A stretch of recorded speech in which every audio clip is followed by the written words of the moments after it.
Shalom, shalom, c'est votre servante Nathalie de Jésus. Je vous salue dans le nom de Jésus. Aujourd'hui, j'ai une petite exhortation, quelques mots d'encouragement pour tous les bien-aimés.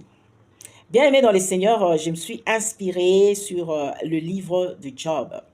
Et aujourd'hui, je vais parler du brisement, le brisement. Bien-aimés dans le Seigneur, quand j'ai lu l'histoire de Job, j'ai compris que c'est le processus normal de la vie chrétienne. La vie chrétienne, c'est une vie de brisement, de renoncement, c'est une nouvelle vie. C'est une vie qui est en rapport avec la relation avec Dieu lui-même. Alléluia. Bien-aimés dans le Seigneur, beaucoup de gens disent que depuis qu'ils sont devenus chrétiens, leur vie est devenue compliquée, les choses qui étaient faciles sont devenues vraiment difficiles et elles ont vraiment perdu beaucoup de choses. Bien-aimés dans le Seigneur, en réalité, cette perte-là, c'est un gain. Nous gagnons beaucoup en devenant chrétiens parce que le monde nous a asservis, nous avions servi le diable et le diable nous a vraiment criblés. Il nous a déformés et quand nous recevons Jésus, nous recevons la forme initiale que nous avions depuis la fondation du monde. Alléluia. Bien-aimés dans le Seigneur, le brisement, c'est comme une cassure. C'est une chose qui reçoit un choc.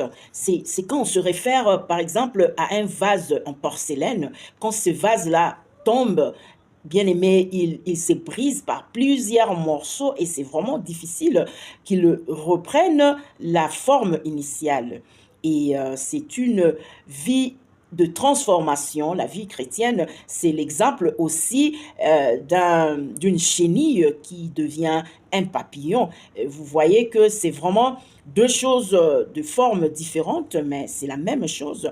Bien-aimé dans le Seigneur, Dieu ne peut pas utiliser quelqu'un qui n'a pas subi une transformation. Dieu ne peut pas utiliser quelqu'un qui a été brisé. Bien-aimé dans le Seigneur, Dieu nous brise pour nous donner la forme qu'il faut pour être utile dans son royaume. Alléluia. Pour nous purifier, voilà le mot. Nous enlève les saletés que nous avons reçues, nous avions avalées dans le monde.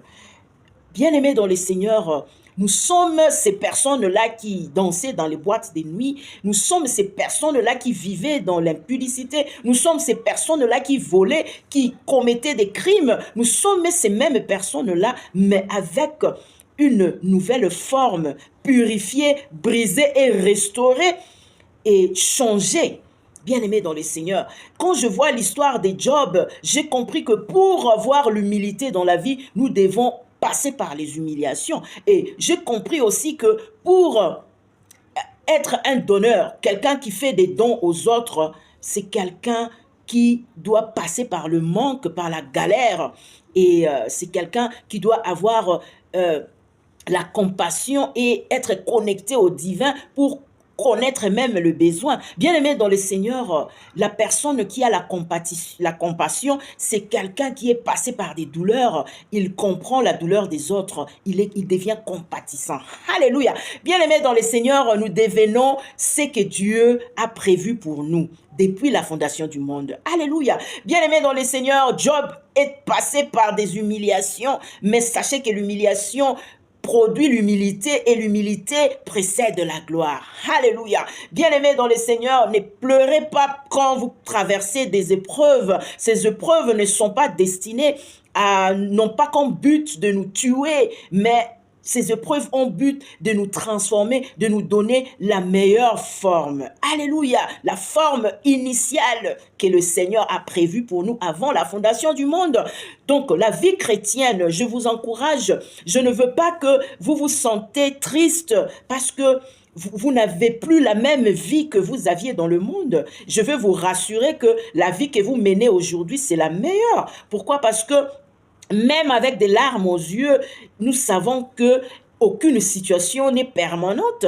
Un jour, le Seigneur, quand vous aurez appris la leçon, vous allez comprendre la leçon et vous serez heureux. Bien-aimé dans le Seigneur, le brisement, c'est une école. Quand tu quittes le monde pour servir Dieu, tu dois passer par le stage. Tu dois apprendre, comme on dit en anglais, you need to be trained. Tu dois être formé pour te sentir à l'aise. De la même façon avec la technologie, donc you need to be trained so that you can be able pour s'adapter à la nouvelle vie. C'est pourquoi nous traversons des épreuves. Donc ces épreuves-là sont une purification pour nous. Dieu enlève les saletés que nous avions accumulées dans le monde. Il nous donne la meilleure vie. Que le Seigneur vous bénisse. Bye.